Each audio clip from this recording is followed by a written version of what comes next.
ఆరోగ్యము ఆరోగ్యం అంటున్నామే, ఇది నెగిటివ్ మాట, ఇది గొప్పది కాదు. రుక్ అంటే జబ్బు, ఆ స్థితి రోగము, అది లేకుండా ఉండటం అరోగం. ఆరోగ్యం అంటే ఆ స్థితి, అంటే మనిషి ఏమంటే మీరు బాగున్నారా అనగానే అంటే జబ్బు లేకుండా ఉన్నారు కదా అని అడిగినట్టు అయిపోయింది మన యొక్క గతి. స్వస్థత అసలుది.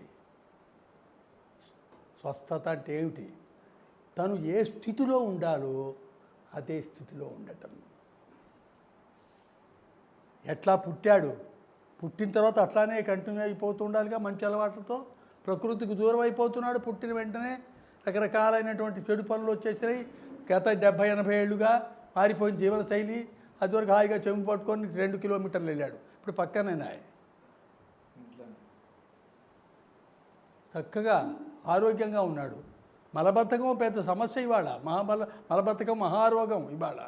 పొద్దున్న కానీ అయిందా లేదా, అవుతుందా లేదా, పెద్ద చికిత్స, పెద్ద సమస్య. అరే పూర్తిగా కాలేదనే చికాకు. ఎక్కడ మంచి ఆరోగ్యంగా కనిపించేవాడు దొరకటంలే. మహారోగం అన్నాడు, మలబద్ధకమే మహారోగం అన్నాడు. ఈ రకంగా ఎప్పుడైతే ప్రకృతికి మనం దూరం అయ్యామో, ఇప్పుడు ఇదంతా ఏమిటి? నేను 30 ఏళ్ల క్రితం 40 ఏళ్ల క్రితమే కేశవ సేవా సమితి అని ఒకటి స్థాపించి ఒక 108 ఊళ్ళలో ప్రచారం చేశాను. వ్యవసాయం కూడా నాకేం తెలీదు వ్యవసాయం. నా వ్యవసాయ పరిజ్ఞానం చెబుతా. నేను రైతు కుటుంబానికి చెందిన వాడిని. ఓ టీచర్ గారు కొడుకుని పొలాల్లోకి వెళ్ళాము ఒకసారి. అబ్బాయి గారు ఇది వేరుశనగ చేనండి అన్నాడు. మా ఫాదర్ స్టూడెంట్ వాడు, నన్ను తీసుకెళ్ళినవాడు. అట్లా నాన్న పరిగెత్తుకుంటూ వెళ్ళి ఎక్కడున్న వేరుశనకాయలని ఆకులు చూసినటువంటి అతి పరిజ్ఞానం నాది. లోపల ఉంటాయి అబ్బాయి అని చెప్పాడు ఆయన. నా నాలెడ్జ్ అది. అందువల్ల నాకు వ్యవసాయంతో సంబంధం లేదు, కానీ ఆసక్తి ఉంది, అపేక్ష ఉంది. గోవు అనగానే భక్తి ఉంది. భక్తే కాదు, గోవు అంటే ఏమనుకుంటున్నాం మనం? గోవు అనగానే గోవుల్ని రక్షించాలండి. నువ్వు రక్షించేది, నిన్ను రక్షిస్తుంది అది. ఒక్క గోవు పెట్టుకుంటే బతికేయచ్చండి తెలివితేటలుంటే. ఏమండి గోవు రక్షణ చేస్తున్నామండి మేము పెద్ద విర్రవీగి. గోవు రక్షణ, నువ్వు గోవుని రక్షిస్తే నిన్ను ఎంత కోటీశ్వరుని చేస్తుందో అది తెలియటలే మనకి. దాని ఇది అంతా చాలా వెనకబడిపోయాము. ఈ 70-80 ఏళ్లలో అసలు దీని గురించి ఆలోచించిన వాడు లేడు. మనం అరే పాడైపోతున్నావురా, ఇంగ్లీష్ వాడు చెప్పినవన్నీ వినేసి అంతా పాడైపోయాము. ఆ యూరియా వేయరా, అది వేయరా, ఇది వేయరా. గోమూత్రం కొడితే గోమూత్రంలో యూరియా ఉంది, పెస్టిసైడ్ ఉంది, అది ఉంది, ఇది ఉంది, అది ఉంది, ఇది ఉంది, ఫెర్టిలైజర్ ఉంది, యాజ్ వెల్ యాజ్ పెస్టిసైడ్ ఉంది. పిచ్చి వాళ్ళమయ్యి మనం తయారు చేసుకోలేక ఏమిటేంటో చేసుకుంటూ తిరుగుతూ నానా హైరాణ పడుతున్నాం, కాంప్లికేట్ చేసుకుంటున్నాం. అందువల్ల ఇవన్నీ ఉన్నాయి. నాకు కేవీకేలతో సంబంధం ఉంది. కృషి విద్యా కేంద్రాలు ఉన్నాయి కదా, గడ్డిపల్లి నెలకోసారి వెళ్ళి అక్కడ ఓ లెక్చర్ ఉంటుంది. తర్వాత ఇక్కడ గరికపాడు దగ్గర ఒక కేవీకే ఉంది. ఇవన్నీ పెడుతూ ఉంటాను నేను. సో అందువల్ల ఏమిటంటే ఇప్పుడు అసలు 100 ఏళ్ళు పైగా ఆరోగ్యంగా జీవించడం ఎట్లా అనేది సింపుల్గా చెప్పేస్తాను. ఇక మీరు ధైర్యంగా ఉండండి, జబ్బులు లేకుండా. అంతేగాని మంచంలో ఉంటూ 100 ఏళ్ళు బతకడం కాదు, జబ్బు లేకుండా ఆరోగ్యంగా ఆనందంగా. నాకు 82 ఏళ్ళు, ఇంకా 10 ఏళ్ళు 15 ఏళ్ళు ఇట్లానే మీ అందరి భుజాలు తడుపుకుంటూ తిరిగే నాకు ఉంది. అంత నాకు ఆశ ఉంది, పెద్ద సమస్య కాదు. మన కళ్ళ ముందున మొరార్జీ దేశాయి లేడు, పరమాచార్యులు శంకరాచార్యులు లేరు, జిడ్డు కృష్ణమూర్తి గారు లేడు, పెద్ద తత్వవేత్త. ఎంతమంది ఉన్నారు? Sripada Pinakapani medical college principal, గొప్ప సంగీత విద్వాంసుడు, కర్నూలు వాళ్ళు ఎవరంటే తెలుస్తుంది. ఇట్లా 100 ఏళ్ళు 100 దాటారు వీళ్ళంతా. నేను చెప్పేవాళ్ళు 100 ఏళ్ళు జీవించడం అనేది పెద్ద రికార్డే కాదు. మనకేమైపోయింది, మన మైండ్ సెట్ అయిపోయిందంటే, మైండ్ సెట్ అవ్వడానికి కూడా కారణం ఇంగ్లీష్ వాడే, కల్నోయల్ థింకింగ్. ఏం చేశాడు వాడు? 55 ఏళ్లకే రిటైర్మెంట్. చూచి అసలు రిటైర్మెంట్ ఉందా అదివరకు రోజుల్లో? మనకి రిటైర్మెంట్ అనేది లేదే. ఓ రాజుగారి దగ్గర మంత్రి ఉండేవాడయ్యా, ఏమిటి పెద్దవాడిని అయిపోయారండి అని 80 ఏళ్ళకి 85 కడితే మీ పిల్లలు ఎవరైనా చేరారండి అంటే మా వాడు ఫలానా డిపార్ట్మెంట్. మంచిదండి, మీరు విశ్రాంతి అంటున్నారు కదా, పోయిరండి అనేవాడు. అసలు ఈ రిటైర్మెంటు ఇది థింకింగ్ కూడా కల్నలియల్ థింకింగ్ అంటారు. ఇంగ్లీష్ వాడి కుట్ర ఇది. ఉదాహరణకు చూడండి, 55 ఏళ్ళకి రిటైర్ చేశాడు. రిటైర్ చేసి వాడికి ఒక 10 రూపాయలు ఇచ్చాడు. చూడండి స్ట్రాటజీ. ఈ 10 రూపాయలు తీసుకొని ఈ వీడు వాడి కింద బానిసగా తొత్తుగా ఉంటాడు, ఉద్యమం చేయడిగా. వీడి కుటుంబం ఉద్యోగం చేయదు, వీడి బజార్లో ఉద్యోగం చేయనివాడు. ఎంత కుట్ర ఉందండి వాడి దగ్గర. 55 ఏళ్లే వీడి వయస్సు. అసలు అప్పుడు వస్తుంది మెచ్యూరిటీ. నిజమైన మెచ్యూరిటీ వచ్చేది ఎప్పుడు 55-60 ఏళ్ళకి వస్తుంది, రెండో భాగం అది. అప్పుడు తొక్కేశాడు వాడిని. వాడి వల్ల ఎంత అట్లా చేశాడు. ఇంగ్లీష్ వాడి కుట్రకి బలైపోయి అదే కుట్రతో మనం ఈ 70-80 ఏళ్ళ బట్టి కూడా మన పాలకులు కూడా ఆ రకంగా ఉన్నారు. మన దాన్ని ఒక్కదాన్ని కూడా గౌరవించలేదు. మన వ్యవసాయాన్ని గౌరవించలేదు, మన సంప్రదాయాలు గౌరవించలేదు, మన యొక్క ధర్మాలని గురించి గౌరవించలేదు. స్వతంత్రం వచ్చింది. ఎందుకు వచ్చిందో ఎవరికి అర్థం కాదు. ఇవాళకి కూడా దానికి అంతులేని శేష ప్రశ్నలుగా ఎన్నో మిగిలిపోయినాయి. సో ఇప్పుడు విషయాల్లోకి వచ్చేద్దాం. ఇట్లా మాట్లాడుతూ పోతుంటే 6 గంటలని చెప్పానుగా. చెప్పిన విషయం చెప్పకుండా చెప్పచ్చు. ఎన్నో విషయాలు ఉన్నాయి, చాలా బాధాకరమైన విషయాలు ఉన్నాయి. ప్రకృతికి ఎదురుతున్నాం మనం, ఈ కూర్చున్న 50 మంది. గుర్తుపెట్టుకోండి, ఇట్లాంటి వాళ్ళందరూ కూడా ప్రకృతికి ఎదురుతున్న వాళ్ళే వీళ్ళు. సహజంగా ఎందుకు వచ్చిన గొడవ నీకు అనడు ఈయన వాళ్ళ ఊళ్ళో అంటారు, ఏమిటో అవస్థపడుతున్నావు నువ్వు అంటారు. అంటే ఏమిటంటే ఒక పనిని కొత్తగా చేద్దామన్న వాడిని కూడా ప్రోత్సహించేటటువంటి స్థితి లేదు. పైగా చాలా నష్టపడిపోయాను నేను దీనివల్ల అన్నవాళ్ళు కూడా ఉన్నారు. బుచ్చిరెడ్డి లాంటి వాడు ఉన్నాడు నాకు మిర్యాలగూడలో. అయ్యో చాలా నష్టపడి అంత చేసి MBA చేసి ప్రకృతి వ్యవసాయం చేసి దెబ్బతిని నిరాశతో ఉన్నాడు ఇవాళ తను. ఇట్లా ఉన్నాయి కొన్ని ఉదాహరణలు. ఉండనివ్వండి. సరే, మనం ప్రిన్సిపల్స్లోకి వెళ్దాం. ఏం చెప్పాను ఇప్పుడు? స్వాస్థ్య ఆరోగ్య మర్చిపోండి. స్వాస్థ్య ఆహార విహార వ్యవహార అవగాహన సదస్సు, ఈ మూడిటి మీద ఆధారపడి ఉంటుంది మన యొక్క ఆరోగ్యం. కేవలం ఆహారందే కాదు, విహారం అంటే మీ రొటీన్, వ్యవహారం అంటేనే మీ కాండక్ట్, మీ నడబడి, ఇవన్నిటి మీద ఆధారపడి ఉంది. అందువల్ల వీటిని మూడింటిని కొద్దిగా చెక్ చేయడానికి తర్వాత నా దగ్గర కాగితాలు ఉన్నాయి, ఇస్తారు మీకు. 10 కమాండ్మెంట్స్ లాగా ఉంది, కరపత్రం కూడా ఇస్తారు. నిదానంగా చదువుకోవచ్చు ఇంటికెళ్ళి. 1, బ్రాహ్మే ముహూర్త ఉత్తిష్టేత్ స్వస్థో రక్షార్థం ఆయుష. నెంబర్ 1, బ్రహ్మముహూర్తంలో లేవాలి అని చెప్పారు. ఏదో సైంటిఫిక్గా బ్రహ్మకాలం, బ్రహ్మదేవుడు, ఇవన్నీ ఈ మాటలన్నీ నమ్మకండి, ఏం పర్వాలే. నమ్మినవాడు నమ్మండి, నమ్మని వాడికి ఏం మునిగిపోయిందేం లేదు. ఎందుకంటే ఓజోన్ యొక్క ప్రభావం ఆ సమయంలో ఉంటుంది. O2 కాదు, O3 ప్రభావం కూడా ఆ సమయంలో ఉంటుంది. కాబట్టి ఎక్సలెంట్. మొత్తం ఆక్సిజన్ మీదనేగా ఆధారపడింది. నీ ప్రాణవాయువు ఆక్సిజనే కదండి. సరైన ఆక్సిజన్ ఉంటే అసలు గాలి తిని బతకలే, తపస్సు చేయలే, గాలితో తపస్సు చేశారుగా. ఋషులు మునులు తపస్సు చేశారుగా. హిమాలయ పర్వతాలకు కూర్చొని కపాలభాతి చేసుకొని కూర్చొని బ్రహ్మాండంగా ధ్యానాలకు వెళ్ళిపోయారు వాళ్ళు. కపాలభాతి ఎందుకు వచ్చిందంటే అది వేడి పుట్టించడానికి వచ్చింది. అది చలికి ఉడకకుండా కపాలభాతి చేయటం, తర్వాత ధ్యానంలోకి వెళ్ళిపోయేవాడు ఏళ్ల తరబడి. వాల్మీకి కూర్చొని తపస్సు చేశాడు, పుట్టలు పుట్టాయంటే నమ్మకండి. మీరు మూర్ఖులైతే నమ్మరు. ఫ్యాక్ట్ అది. నిన్న మొన్న రమణ మహర్షి లేడు, ఏళ్ల తరబడి కూర్చోవాలి ఆయన. మౌనంగా ఉండాలా. నిన్న మొన్నటి రమణ మహర్షి ఎంతమంది అండి. బాలయోగి లేడండి ముమ్మడి వరం. బాలయోగి ఏడాదికోసారి బయటకు వచ్చేవాడు. మాణికేశ్వరి మాత లేదు, ఏడాదికోసారి బయటకు వచ్చింది, చేయి ఊపేసిపోతుంది లోపలికి. ఎవరిచ్చారా మనకి? ఆహారం లేదు, నిరాహారమే. మనం పరమహంస యోగానంద అని ఉన్నారు ఒక ఆయన ఒక యోగి ఆత్మకథ అని పుస్తకం రాశారు. మీరు చదివి ఉంటారు కొంతమంది, మళ్ళీ ఒకసారి చదవండి. చాలా యోగుల గురించి ఆయన దాంట్లో హిస్టరీ చెప్పారు. తప్పకుండా చదవాల్సిన పుస్తకం అది. అందువల్ల మనం అనుకున్నదే గాక సృష్టిలో ఎన్నో విషయాలు ఉన్నాయి. నేను చూస్తేనే నమ్ముతానంటే నీ అంత పిచ్చివాడు ఇంకోటి లేడు. చూస్తేనే నమ్ముతాను నేను, భగవంతుడున్నాడా నన్ను చూపించు అంటాడు ఒకడు. నాకు చూపించండి భగవంతుడిని అంటే నీకు ఒక చిన్న BA పాస్ అవ్వాలంటే, MA పాస్ అవ్వాలంటే 10-15 ఏళ్ళు చదవాలి.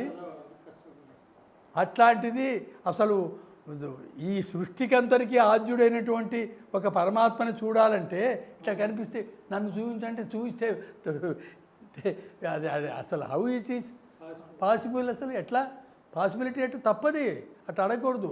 అసలు చెబుతున్నా, అసలు మండుతున్న సూర్యుని చూడగలరా ఆ పనిటికి చెప్పండి. మీ చర్మ చక్షువులకి ఎంత ఉంది కెపాసిటీ? After all nothing. ఎంత ఉంది? మండుతున్న సూర్యుడినే చూడలేవు నువ్వు. నువ్వు దేవుణ్ణి ఏం చూస్తావు? కోటి కోటి సూర్యకాంతుల యొక్క ప్రభావం అంటారు. అది ఎట్లా ఉందో ఎవరికి తెలుసు? అది అనుభవించిన వాడికి తెలుస్తుంది. అంతదాకా చెబుతున్నా. నీ వీపుని నువ్వు ఒరిజినల్గా చూసుకోగలవా? రోబో సినిమాలో వాడు చూపిస్తాడు అనుకో, అది వేరే విషయం. నీ వీపుని ఒరిజినల్ అద్దంలో చూసుకోవాల్సిందే కదా. నీ కెపాసిటీ ఎంత? అందువల్ల ఏమిటంటే బ్రాహ్మ ముహూర్తంలో లేవటం అనేది చాలా చాలా మంచిది. లేచి ఊరికే చెట్టు కింద కూర్చున్నా చాలు. మీరు చెట్టు కింద అంటున్నాను, ఒక్కొక్క దానికి మళ్ళీ ఒక వారం ఒక పారాగ్రాఫ్ చెప్పను. చెట్టు కింద ఎందుకని? అక్కడ ఆక్సిజన్ వదిలితే తెల్లవారుదామని ఆక్సిజన్ వదులుతూ ఉంటుంది. అది అక్కడ కూర్చొని మీరు హాయిగా ప్రాణాయామం చేసుకోండి. చిన్న ప్రాణాయామం నేను మీకు ఇప్పుడు చేయించను. 20 సార్లు 20 సార్లు అన్నీ 20 అనుకోండి. ఏమండి? ఆల్టర్నేటివ్ 20 అయిపోయిందండి. సుదర్శన క్రియ. సుదర్శన మన ఎవరో రవిశంకర్ గురూజీ ప్రాపగేట్ చేస్తున్నాడు కదా, సుదర్శన క్రియ అంటారు దాన్ని. కపాలపాతి రామ్దేవ్ బాబా ఎక్కువ ప్రాపగేట్ చేస్తున్నాడు. ఆక్సిజన్ తీసుకోడు, కార్బన్ డైఆక్సైడ్ తోచేస్తుంటాడు. కారణం ఏమిటంటే నీకు 3 మీద బతుకుతున్నావు నువ్వు: గాలి, నీరు, ఆహారం. ఆహారాన్ని, మలిన పదార్థాలని, ఏదైనా పని కాగానే మలిన పదార్థం అవుతుందిగా, వదలటానికి ప్రక్రియ ఉంది. నీరుని మలిన పదార్థం వర్క్ అయిన తర్వాత మలినం అవుతుంది, గుర్తుపెట్టుకోండి. వర్క్ మీన్స్ కొంత చెత్త తప్పదు, దానికి ఉంది. మరి గాలికి ఏముంది? గాలిని మీరు కార్బన్ డైఆక్సైడ్ అందుకని తోసే ప్రక్రియ సహజంగానే. ఉచ్ఛ్వాసము నిశ్వాసం ఉంది, కానీ అది చాలదు. ఆ ఉచ్ఛ్వాస నిశ్వాసాలు చాలవు. అందువల్ల దీర్ఘగా తీసుకోవటం, వదిలిపెట్టడం, ప్రాణాయామాలు ఇవన్నీ వస్తాయి. ఇప్పుడు నేను చెప్పిన ప్రాణాయామాలు కావు, అంతకంటే ముందు పూర్వక్రియలు, శ్వసన క్రియలు అంటారు వీటిని, క్లెన్సింగ్ టెక్నిక్స్. ఇవి చేసుకోండి. చేసుకున్న తర్వాత ఒక 2-3 ఆసనాలు. ఇప్పుడు ఆసనాలు యోగా అనగానే నేను యోగా రామదేవ్ బాబాను చూసి నేను విరగదీయలే. ఎందుకు అంత? అసలు ఆయన మనకి ఆ ప్యాకేజ్ చెప్పడు. ఆయన గొప్ప ఎక్స్పర్ట్ కాబట్టి ఎన్నో చేస్తాడు. అదంతా ఇట్లా ఒక కాలు మీద తిరగటం, ఒక చెయ్యి మీద తిరగటం ఏం లేదండి. Forward bending, backward bending, side bending 3. అట్లానే కూర్చున్న తర్వాత ఇటువైపు చేసేవి 2, ఇటువైపు చేసి గోముఖాసనం 2-3. తర్వాత కాస్త నడక, ఓ పావుగంట నడక. ఇది నీకు అంతా తిప్పి కొడితే అరగంట లోపల అయిపోతుందండి. ఇదంతా ప్రాణాయామం అయిపోతుంది, చిన్న చిన్న ఆసనాలు అయిపోతాయి. సూక్ష్మ వ్యాయామం అని ఒకటి ఉంది. వేలు దగ్గర నుంచి మొదలుపెట్టి తల దాకా చిన్న చిన్న కీళ్ళన్నింటినీ కదిలించేవి ప్రక్రియలు ఉన్నాయి. మీరే రచన చేసుకోవచ్చు దాన్ని, లేకపోతే ఎక్కడైనా చూడవచ్చు. ఈ యాంకిల్కి, ముందు వేళ్ళకి, యాంకిల్కి, పాదానికి, దీనికి కాఫ్ మజిల్కి, దీనికి నడుముకి, అట్లానే రిబ్స్కి, అన్నిటికీ ఉన్నాయి. అది రచన చేసుకోవాలి. చూడవచ్చు, ఎక్కడైనా చేసుకుంటే మీకు అది ఒక 5-10 నిమిషాల్లో అయిపోతుంది. ఇది మొత్తం నడక అనగానే కొంతమంది ఆమె ఎక్కడికి వెళ్ళారండి మీ ఎవరంటే వాకింగ్కి వెళ్ళారండి. 1.5 గంట ఇటు చొల్లు కబుర్లు చెప్పుకుంటూ మాట్లాడుకుంటూ, అది వాకింగే కాదు అసలు. Swift walking for 7 minutes to and 7 minutes return, to and fro 7 చాలు. మొత్తం అయిపోయింది. అరగంటలో మీకు పూర్తి అవుతుంది. నా కాగితంలో ఉంది, టైం టేబుల్ ఇస్తాను దినచర్యాన్ని. సో ఇది అరగంట సేపు చేసేసాం. అంతకంటే ముందే మంచినీళ్ళు తాగటం. 1 లీటర్ నుంచి 1.5 లీటర్ వరకు. చిన్నపిల్లలైతే 60 లీటర్, 1/2 లీటర్, 3/4 లీటర్ చిన్న పిల్లలకి. లాభాలు 3 ఉన్నాయి దీంట్లో, జాగ్రత్తగా వినండి. 1, ఇంటి బయట కాలువలు క్లీన్ చేస్తున్నావా రోజు?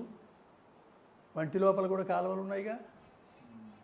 వంటి లోపల సిరలు, ధర్మలు, లింప్ గ్లాడ్స్, కీళ్ళు, ఊపిరితిత్తుల మధ్యలో స్పేసులు ఇవన్నీ ఉన్నాయిగా. 4 గదులు, ఛాంబర్లు, ఇక్కడ లివర్కి సంబంధించిన 2 లోబ్స్, ఇదంతా గందరగోళం అంతా ఉంది. ఇవన్నీ క్లీన్ అవ్వాలంటే కూడా మీకు మంచినీళ్ళు తాగాల్సిందే. లోపల కాలువల్ని క్లీన్ చేసేది మంచినీళ్ళు, అందువల్ల తాగాలి. ఖాళీగా ఉన్నప్పుడే తాగాలి పొద్దునే. ఒకటి లాభం. రెండో లాభం ఏమిటంటే, నిన్న తిన్నాం ఆహారం చక్కగా వెళ్ళింది, మంచిగా ఇక వెళ్ళింది. చిన్న పేగులు పెద్ద పేగులులోకి వెళ్ళి, పెద్ద పేగుల్లోకి వెళ్ళి రేపటికి రిలీజ్కి ఉంది అక్కడ. మీరు తాగిన మంచినీళ్ళ వల్ల రెండో లాభం ఏమిటంటే, ప్రెషర్ వల్ల కాస్త ఇంకా ఫ్రీగా అవుతుంది, విరేచన అవుతుంది, కానీ ఇంకా ఫ్రీగా అవుతుంది. రెండో లాభం. కాన్స్టిపేషనే మహారోగం అన్నానుగా, అది లేదు ఇక. ఒకటి కాలువలు క్లీన్ అయ్యి, రెండోదేమో శుభ్రంగా వెళ్ళిపోయింది, చెత్త వెళ్ళటానికి సహాయమైంది. అప్పుడే రాకపోయినా ఇబ్బంది పడద్దు, అది పనిచేస్తుంది, ఎప్పటికప్పటికి అవుతుంది. మూడో లాభం అత్యంత విలువైంది చెబుతున్నాను, జాగ్రత్తగా వినండి. మంచినీళ్ళు తాగటం వల్ల రక్తం పలచబడుతుంది. రక్తము పలచబడటం వల్ల ఏమవుతుందంటే, చిక్కబడటానికి కానీ గడ్డగట్టడానికి కానీ ఛాన్స్ లేదు. ఇక్కడ చిక్కబడితేనేమో కరోనరీ థ్రాంబోసిస్, ఇక్కడ గడ్డగడితేనేమో cerebral thrombosis, cerebro vascular accident, CVA అంటున్నాం. Cerebral, coronary. You can with a glass, a tumbler full of water, అసలు 24 గంటలు వాయిదా వేసేసినట్టేగా మీ హార్ట్ జబ్బుని. 30 ఏళ్ల వాడికి హార్ట్ జబ్బా? తప్పుడు అలవాట్ల వల్లనే 30 ఏళ్ళకి 40 ఏళ్ళకే వస్తున్నాయి జబ్బులు. అందువల్ల ఏమిటంటే మనం అది అవాయిడ్ చేయొచ్చు. 3 లాభాలు ఉన్నాయన్నమాట. రక్తం పలచబట్టడం వల్ల రక్తం చిక్కబడదు, గట్టిపడదు. మీకు ఆ రోజున మీరు బ్యాంకులో వేసుకున్నట్టే మీకు హార్ట్ అటాక్లు కానీ ఇవి రావు. 3 లాభాలు ఉన్నాయి. మంచినీళ్ళు చెప్పాను, వ్యాయామం, శ్వసన క్రియలు చెప్పాను 2. తర్వాత ఇక కొద్దిగా ఆహారంలోకి వద్దాం. పొద్దునే 2 సార్లు తింటామేమో చాలా లాభం. సరే, ఉండలేకపోతే 3 సార్లు తింటారు. ఏకభుక్తం మహాయోగి. ఏం తింటావను ఒకసారి తినేసేయమన్నాడు. అద్భుతంలేండి, అది చేయటంలో ఎవడు చేయలేరు. ఎందుకంటే ఈ సమాజం ఉంది, రావా తిందామంటాడు ఎవడో, ఫ్రెండ్సే ఉంటారు. ఎంత స్ట్రిక్ట్. 2 సార్లు తింటే చాలు. 3 సార్లు తిన్నా కూడా జాగ్రత్తగా ఉండేటట్టయితే 3 సార్లు కూడా తినచ్చు. ఎందుకంటే ఇంగ్లీష్ వాడు కూడా ఏం చెప్పాడంటే, పొద్దున్నేమో కింగ్ లాగా తినండి, మధ్యాహ్నమేమో కన్స్యూమర్ లాగా తినండి, సాయంత్రం ఏమో పాపర్ లాగా తినండి. బాగానే చెప్పాడు వాడు. కింగ్ లాగా తినండి అంటే తిట్టంగా తిను, ఎందుకంటే అప్పుడు రిసెప్టివ్గా ఉంటాయి లోపల. రాత్రి పడుకున్నావు, ఫాస్టింగ్ అంటే అదే బ్రేక్ఫాస్ట్. బ్రేక్ఫాస్ట్ అంటే అర్థమేది? రాత్రంతా 12 గంటలు ఫాస్టింగ్లో ఉన్నావు, ఇప్పుడు దాన్ని బ్రేక్ చేస్తున్నావు. అప్పుడు రిసెప్టివ్గా ఉంటాయి అంత లోపల. తిను, రకరకాలకు తిను, కింగ్ లాగా తిను, ఏమీ మొహమాటం లేదు. మధ్యాహ్నం పూట కాస్త కన్స్యూమర్ లాగా కాస్త ఆలోచించి ఎట్లా తింటే బాగుంటుంది ఏమిటి కాస్త ఆలోచించి. కన్స్యూమర్ ఎట్లా కొంటాడు? ఇది కొందామా లేదా అని అనుకుంటాడు. అట్లా అంటే మీకు డబ్బు లేదని కాదు, మీకు డబ్బు ఉంది, మీరు అట్లా ఉండండి అంటున్నాను నేను. రాత్రి ఒక పాపర్ లాగా అంటే ఎందుకని లోపల ఉంది మెటీరియల్, ఆ మెటీరియల్ పనిచేస్తుంది. ఇంకా ఊరికే దాని మీద వేయటం మీ అలవాటు మీద వేస్తున్నారు మీరు. అందువల్ల ఏమిటంటే బెస్ట్ థింగ్ 2 సార్లు. ఎట్లా 2 సార్లుగా చేసుకోవచ్చో చెప్తాను. మీరు తింటున్నారు, శుభ్రంగా వండుకొని తింటున్నాం, ఉప్పులు అన్నీ వేసుకుంటున్నాం, అవన్నీ వదిలిపెట్టేయండి. ఇప్పుడు సత్యనారాయణ రాజు గోళ అదంతా చెప్పాలంటే వద్దు, నేను చెప్పను అది. నేను అన్నిటికీ దానికి అన్నీ నాకు సత్యనారాయణ రాజు అంటే ఇష్టమే, కానీ అన్నిటినీ నేనేం సమర్థించను. ఉప్పు లేకుండా తినమంటాడు. ఎవడు తింటున్నాడు? 3 నెలలు ఉపన్యాసం చెప్పాడు ఆయన ఒక ఊళ్ళో. ఎంతమంది మానేశారంటే ఒక్కడెత్తాడు 1000 మందిలో. ఉప్పులే, అది ఆచరణ సాధ్యం కావటం లేదు, ఆచరణ సాధ్యం కావటం లేదు. ఆయన చెప్పింది నిజమే. సోడియం క్లోరైడ్ అన్నిట్లో ఉంది, నీవు ఉప్పు ఏకర్లే, కానీ ఎవళ్ళు చేస్తున్నారు, చేయటం లేదు. సో ఎట్లా తినమంటున్నానంటే, ఇప్పుడు మనం తింటున్నాం, శుభ్రంగా వండుకుంటున్నాం, తింటున్నాం. దాంట్లో చిన్నప్పుడే మనం సోషల్ స్టడీస్లో చదివాం. ఏం చదివామంటే, మొత్తం గాలిలో ఎగిరిపోతాయి మినరల్స్, విటమిన్స్ అన్నీ. వండిన దాంట్లో మొత్తం ఎగిరిపోతున్నాయిగా, ఆవిరైపోతున్నాయి. మీరు కొంత ఆవిరైపోగా మిగిలినటువంటి చెత్తని తింటున్నారు మీరు, అన్నాన్ని. నేనేమంటున్నానంటే తినండి అట్లానే. ఇప్పుడు నువ్వేం మారుతారు, ఇప్పుడు ఇంట్లో కొడతారు ఎవడు. ఇప్పుడు అందుకనే ఆడవాళ్ళు మగవాళ్ళు కూర్చుంటే కానీ ఉపన్యాసాలు నడవవు. అందువల్ల ఏంటంటే సరే మీరు తినండి, నేనేమంటున్నానంటే ఒక చిన్న ఉపాయం చెబుతున్నాను. ఒకటి బీర, దోస, పొట్ల, కీర దోసకాయ, ఏమండి, తర్వాత సొరకాయ, గుమ్మడికాయ, ఇందాక చెప్పుకున్నాం గుమ్మడికాయ అంత ముక్క, ఇవన్నీ కూడా ఉసిరికాయ బెరడు తీసేసి ముక్కలు చేయండి. గంటల తరబడి కూర్చొని తినడానికి టైం ఉండదు మనకి ఏ పని ఎంత ఉరుకులు పరుగులతో ఉంది. చిన్న చిన్న ముక్కలు చేయించుకొని ఒకసారి బుర్రు అనిపించండి. మిక్సీ ఉందిగా నీకు, జ్యూస్ వద్దు, పల్ప్. జ్యూస్ అంటే మళ్ళీ ఉరికే మింగేస్తాం. పల్ప్ నమిలి తినాలి. కచ్చాపచ్చా కొట్టేయండి, దాంట్లో కొద్దిగా నిమ్మకాయ పిండండి, తేనె వేసుకోండి, చెంచాతో కలిపేసేయండి, టకటక తినేయండి. అన్నం తినే ముందు తింటే ఏమవుతుంది, thereby your carbohydrate consumption is reduced. ఇంత అన్నం తినబోతున్నావు, అయిపోయింది, తిన్నావుగా, కొంత తగ్గిపోతుంది కార్బోహైడ్రేట్ కంటెంట్. అన్నంలో ఏమీ లేదండి, ఊరికే ఏదో ఒక ఇంధనం అది, అంతవరకే. అన్నంలో ఉన్న చాలా తక్కువ. అందువల్ల ఏమిటంటే అన్నం మనకు అలవాటు అయిపోయింది. వీటితోనే కలగలుపు కూర చేసుకొని అంత మజ్జిగతో, పెరుగు వాడకండి, మజ్జిగే వాడండి. పెరుగు చాలా రుచిగా ఉంటుందంటే నేను మజ్జిగని కూడా తెలకొట్టుకొని వాడమంటున్నాను, నీళ్ళుగా చేయమంటల్లా, తెలకొట్టేయండి, శుభ్రంగా కలుపుకోండి, తినండి. మీరు వెన్న కూడా తీసేయగలగండి.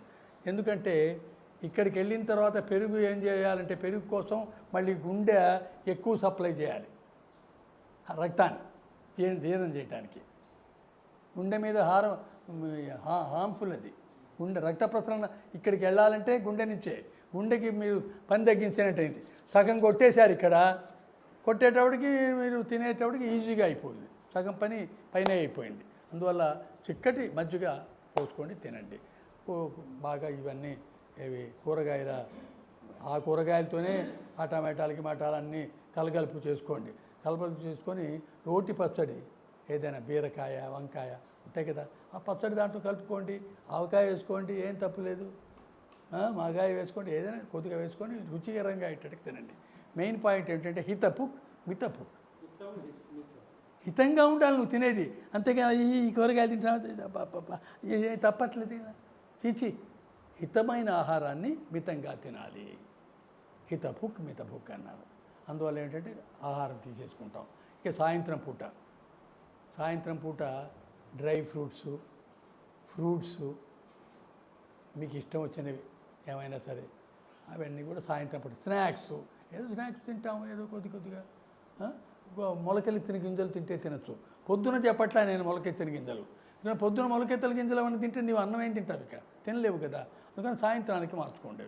మొలకెత్తిన గింజలు ప్లస్ ఫ్రూట్స్, డ్రై ఫ్రూట్స్ అవి కాస్త పెట్టుకొని తినేసేయండి. సాయంత్రం తిన్న తర్వాత గంటన్నర లోపల అన్నం 2 సార్లు తినాలని రాసి ఉందాండి దాని మొకాన ఎక్కడైనా.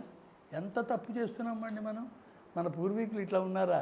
హాయిగా రాగి తిన్నారు, వాళ్ళు జొన్న తిన్నారు, సంకటి తాగారు, చక్కగా అంబలి తాగారు.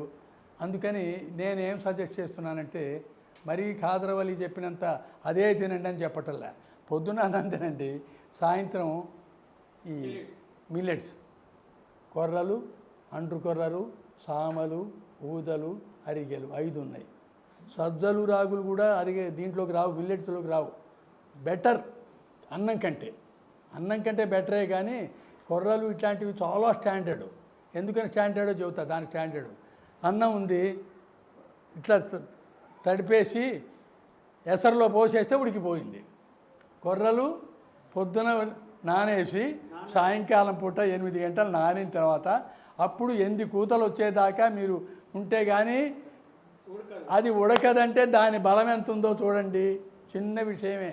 మామూలుగా అన్నంలానే కలుపుకొని తినచ్చు, పచ్చళ్ళు గిచ్చళ్ళు అన్నీ వేసుకొని తినచ్చు. దాంట్లోనే ఎంత పడుతుంది, ఒక చిన్న టీ గ్లాస్ అంత అయితే మనకి సరిపోతుందండి ఒక మనిషికి.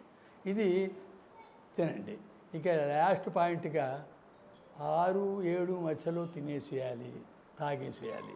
ఇది కష్టం. మన సొంత నువ్వే సీరియల్ అవ్వకుండా నేను ఎక్కడ తింటానంటే కుదరదు. మరి సీరియల్ చూడమ్మా అన్నా నేను. సీరియల్ చూడు, ముందు తిని తర్వాత చూసుకో.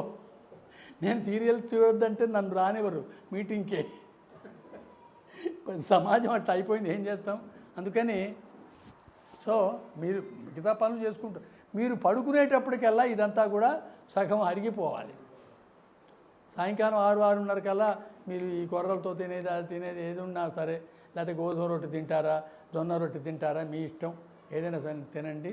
అంత మజ్జిగ తాగండి, కావాలంటే హాయిగా ఉండండి. 10 రోజుల్లోనే మీకు అద్భుత రిజల్ట్స్ కనిపిస్తాయి. ఎక్కువ కాలం దీనికి ఓన్లీ 10 days కనిపిస్తాయండి రిజల్ట్స్.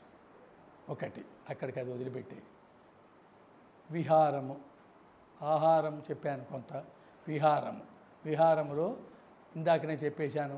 ఆసనాలు చేసుకోండి, ప్రాణాయామాలు చేసుకోండి, మంచినీళ్ళు తాగండి, ఇవో కొన్ని చెప్పాం కదా, దాంట్లో వస్తాయి. వ్యవహారంలోకి వద్దాం. కోపం అవసరమా? చికాకు అవసరమా? ప్రతివాడిని తూలన ఆడటం ఏమిటి? 1 నిమిషం కోపంలో వచ్చేటటువంటి బయలాజికల్ చేంజెస్ మీలో 2 hours పడుతుంది ఈక్విలిబ్రియం రావడానికి. ఎవరికైంది నష్టం కోపం వల్ల? వాడికేం కాలే, వాడి మీద ఎగిరావు, తిట్టారా అని తిట్లని తిట్టి నాన్న ఎగిరావు, ఏమైపోయింది? కళ్ళు ఎర్రబడ్డాయా అంటే హార్ట్ ఎంత పనిచేసింది? గొంతు బొగురు పోయిందా? వోకల్ కార్డ్స్ దెబ్బతిన్నాయా? అసలు తిట్లను వెతుక్కోవటం కోసం ఈ బ్రెయిన్ ఎంత పనిచేసింది? మలప, వెధవ, త్రాష్టుడా, దుర్మార్గుడా, వాడు ఓ సినిమాలో వాడు పడిపోతాడు తిట్లు తిని. అయ్యా ఏమిటా పడిపోయావు అంటే, ఇన్ని తిట్లు తెలుగులో తిట్టచ్చు నాకు తెలియదు. మైండ్ ఎంత పాడవుతుంది, మైండ్ పాడవుతోంది, హార్ట్ పని చేస్తోంది ఎక్కువ, నరాలన్నీ వణికిపోతున్నాయి, ఎన్ని నష్టాలు అవుతున్నాయి. వాడికి ఏం కాలే, మాట్లాడేవలేవా అంటే పోతాడు, వాడికి ఏమి కాలేదు, మనకి నష్టమైంది. తన కోపమే తన శత్రువు అని వాడు ఊరికే చెప్పాలి. అందుకని తన కోపమే తన శత్రువు, తన శాంతమే తనకు రక్ష. మంచిగా శాంతంగా ఉండేదైనా దానం చేశాడనుకోండి, దయ చుట్టంబవు, పాజిటివ్ హార్మోన్స్ తిరిగితే మీకు లాభం, వాడికి ఉపయోగం కాదు. వివేకానందుడు ఎప్పుడో చెప్పాడు, నువ్వేమిటే వాడికి చేసేది, దేవుడు ఎవడో అని చూపిస్తాడు. నేను పెద్ద సేవ చేశానంటే నోరు మూసుకున్నాడు వివేకానందుడు. సేవ అని మాట్లాడావంటే నీ కర్తవ్యం, మనిషిగా పుట్టావు, పుట్టినందుకు నువ్వు వాడికి చేయటానికి నీకు ఆ ఛాన్స్ ఇచ్చాడు వాడు. నారాయణుడే ఆ రూపంలో వచ్చాట, దరిద్ర నారాయణుడు అన్నాడు. నారాయణుడే నీకు దానం చేయటానికి ఛాన్స్ ఇచ్చాడు వాడు. నీవు అట్లా ఉండాలట మన ఆలోచన. అది పోయి కొద్దిగా ఒక ఇది కూడా కొద్దిగా చిన్న సహాయం చేసి కూడా దానికి ఏదో ఉదాహరణకు చెబుతాను. వెళ్ళి కూర్చున్నా ఓ పెద్ద మనిషి దగ్గరికి వెళ్ళి, ఒక ఆర్గనైజేషన్ అది కూర్చుంటే అది ఫ్యాన్ వేయలేదు, అరే ఫ్యాన్ వేయలేదు అని పెట్టాం. వచ్చాడు తర్వాత వచ్చి ఫ్యాన్ ఆపేశాడు. ఫ్యాన్ ఆపేస్తాడు ఏమిటని, ఏంటంటే ఉక్కగా ఉంది, మళ్ళీ ఫ్యాన్ ఆపుతున్నాడు. కారణం ఏమిటంటే ఆ ఫ్యాన్ మీద రెక్కల మీద అతని పేరు రాసుకున్నాడు, అది కనిపిస్తూ ఉండాలి కదా. ఏదో ఒక ఆర్గనైజేషన్ అది, ఫలాని వారి దానము అని రాశాడు దాని మీద, ఆయన పేరు కనిపించాలిగా. అందుకని ఫ్యాన్ వాడనివ్వట్లే అతను. ఇట్లా ఉంది, ఇట్లా ఉన్నారు జనాలు. అందువల్ల ఏంటంటే నేను ఇది నా కర్తవ్యంగా మానవుడిగా చేస్తున్నాను, నా ధర్మం ఇది, నా యొక్క డ్యూటీ అనే ఫీలింగు రావాలి. చేస్తుంటే పిచ్చివాడివి నువ్వు అంటారు కొంతమంది. ఎట్లా బతుకుతావురా తల్లి కూడా, అరే మా నాన్నగారు ఇంట్లో లేనని చెప్పమన్నారండి అంటాడు వాడు. అంటే ఇంట్లో ఉన్నాడు. తల్లి వచ్చి అరే ఎట్లా బతుకుతావురా నువ్వు ఇట్లాంటి వాడు అంటే ఏమిటి, అబద్ధాలు చెప్పమని ప్రోత్సహిస్తున్నారు తల్లిదండ్రులే. వాళ్ళ ఆలోచన విధానాలే తప్పుడుగా ఉన్నాయి. అందువల్ల ఏంటంటే ఇవన్నిటినీ కూడా మనం తగ్గించుకోవటం, అబద్ధం చెప్పకుండా ఉండటం పెద్ద కష్టమే కాదండి. అంత వ్యవహారంలో ఇరుక్కోపోకండి మీరు, నా పాయింట్ అది. ఎందుకు అంత వెళ్ళద్దు, అసలు అంత వ్యవహారాలు ఇరుక్కోవద్దు. అబద్ధం చెప్పకుండా ఉండొచ్చు ఈజీగా. అబద్ధం ఒకటి చెబితే దాన్ని షీల్డ్ చేసుకోవడానికి 100 సార్లు చెప్పాలి అబద్ధం, 100 రకాలుగా. అందువల్ల సాధ్యమైనంత వరకు సంతోషంగా ఉండటము, అసూయ లేకుండా. అసూయ ఉన్నట్టయితే, అసూయ దురాశ ఉంటే గ్యాస్ట్రిక్ అల్సర్స్ వస్తున్నాయని సైంటిస్టులు చెప్పేశారు. Peptic ulcer, gastric ulcer, ulcerative colitis, ఈ జబ్బులు ఉన్నాయి కొన్ని. ఈ జబ్బులన్నీ కూడా అసూయాపరులకు వస్తున్నాయట, పేగుల్లో వ్యాధులు. కోపం వల్ల ఏమొస్తుందో మనకి తెలుసుగా, షుగర్ పెరుగుతోంది, బీపీ పెరుగుతోంది. చిరాకు వల్ల టెన్షన్ పెరుగుతోంది, హైపర్ టెన్షన్ పెరుగుతోంది. నష్టమే, మనం చేసిన పనులతోనే అవుతున్నాం మనం. అది వ్యవహారంలోకి వస్తుంది ఇదంతా. ఆహారము, విహారము, వ్యవహారము. స్వస్థుడు అనేవాడు ఎట్లా ఉంటాడని దానికి ఒక శ్లోకం చివరికి చెప్పేసి ముగిస్తాను నేను. నాకు ఇచ్చిన టైం అయిపోయింది అనుకుంటున్నా సుమారుగా. స్వస్థుడు అంటే ఏమిటనేది ఎందుకని చెబుతున్నానంటే, ఇది ఒక సెమినార్లో నేను ఆయుర్వేదం మీద మాట్లాడుతున్నా 108 రూపకల్పన చేసిన రంగారెడ్డి గారని ఉన్నాడు ఒక ఆయన. 108 రూపకల్పన చేశాడు, పెద్ద ఇది పెట్టేసి ఇట్లా పిలవగానే ఎట్లా వస్తుందంటే అదంతా తీసుకెళ్ళి చూపించాడు ఆయన. సెట్టింగ్ అర్థమైంది కదా మీకు. రూపకల్పన అంటే 108 అనగానే వచ్చేస్తోంది, ఎట్లా వస్తుందంటే దానికి పెద్ద వ్యవస్థ ఏర్పాటు చేశాడు. ఆయన ఉన్నాడు అలోపతి మీద, ఆయన ఇంకో ఆయన ఆయుర్వేదం మీద, ఇంకో ఆయన ప్రకృతి మీద అట్లా ఉన్నారు. నేను మాట్లాడిన తర్వాత ఆయన ఈ స్వస్థత అనే విషయంలో నేను చెప్పా కదా ఒకటి, అది మాట్లాడింది ఇంకెక్కడో సెమినార్లో ఆయన మాట్లాడుతున్నాడు. నేను జస్ట్ ఆలస్యంగా అంటున్నాను. ఒక ఆయుర్వేద డాక్టర్ ఉన్నాడు, అతను చెప్పేది వినేటప్పటికీ అరే ఆయుర్వేదంలో ఇంత నిగూఢమైన విషయాలు ఉన్నాయా అని ఆశ్చర్యపోయానని చెబుతున్నాడు ఆయన. వెళుతోందన్నమాట సందేశం. ఒక శ్లోకం చెప్పేస్తాను, మీరు కూడా అనండి. సమదోష సమాగ్నిశ్చ సమధాతు మలక్రియ ప్రసన్న ఆత్మేంద్రియ మనోహ. ప్రసన్న ఆత్మేంద్రియ అనండి.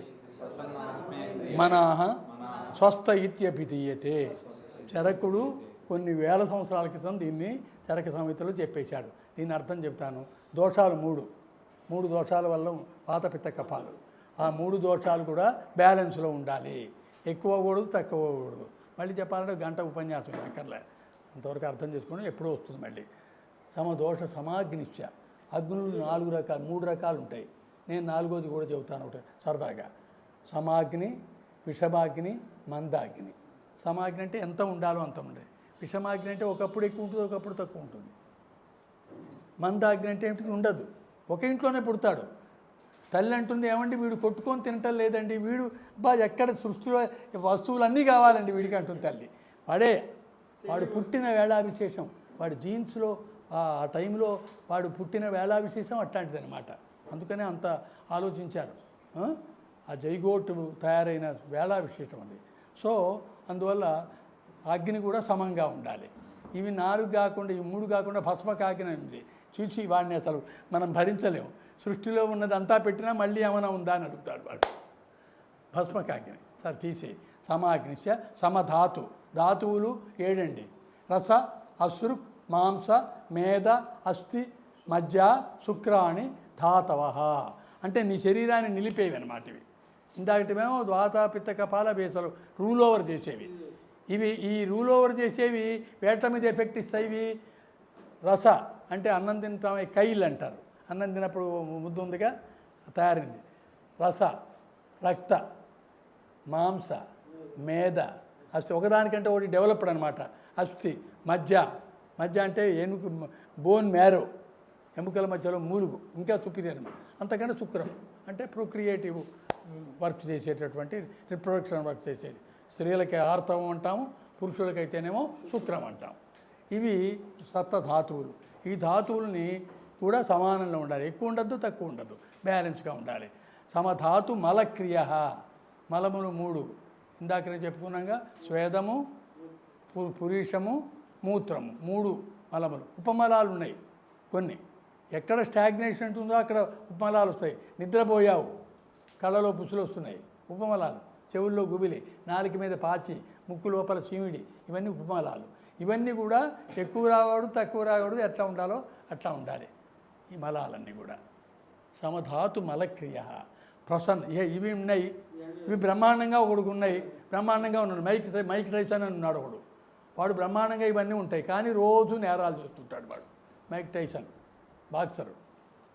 అందుకనే ఏం చెప్పారు కింద, ప్రసన్న ఆత్మ ఇంద్రియ మనాహ. ప్రసన్నమైన ఆత్మ ఉండాలి. ఇంద్రియాలు ఎన్ని ఇంద్రియాలు? 10. కర్మేంద్రియాలు 5, జ్ఞానేంద్రియాలు 5.